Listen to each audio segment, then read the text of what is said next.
చిత్తూరు జిల్లా శ్రీ కాణిపాకం వరసిద్ధి వినాయక దేవస్థానంలోని పాలక మండలి సమావేశం జరిగింది. ఆలయ ఈవో పెంచెల కిషోర్, చైర్మన్ మణినాయుడు సభ్యులు పాల్గొన్నారు. మొత్తం 14 అంశాలపై చర్చించి భక్తులకు వేగవంతమైన దర్శనం, మెరుగైన సేవల కోసం ప్రత్యేక కార్యాచరణ చేపట్టినట్లు ఈవో తెలిపారు.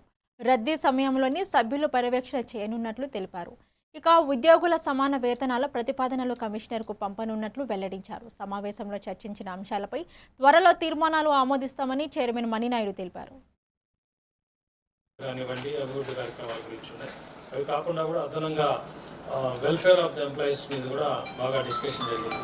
ముఖ్యంగా చాలా తక్కువ జీతాలతో ఉద్యోగస్తులందరూ గత 15-20 సంవత్సరాల నుంచి 15,000 జీతాలతో పనిచేస్తున్నారు.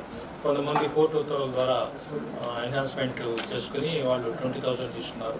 అదేవిధంగా భూమి కోల్పోయిన వాళ్ళు కూడా భూమి మన దేవస్థానాలతో పోలిస్తే తక్కువ సిబ్బంది ఉన్నారు. దీనివల్ల తీవ్రమైన ఒత్తిడి ఉంది కాబట్టి దీని మీద కూడా బోర్డు సభ్యులందరూ కూడా చర్చించి ఒక 40 మందిని అదనంగా 20 మంది అన్నదానం కోసము, 20 మంది శానిటేషన్ కోసము వాళ్ళందరినీ కూడా తీసుకోవాలి. కొద్దిగా సిబ్బంది ఎక్కువగా ఉంటే రద్దీ వేళల్లో ముఖ్యంగా సాటర్డే సండే 2-3 బోర్డు మెంబర్లు పలు విషయాల మీద దాన్ని మనం దగ్గరుండి పరిశీలించడానికి ఈరోజు బోర్డు తీర్మానించడం జరిగింది.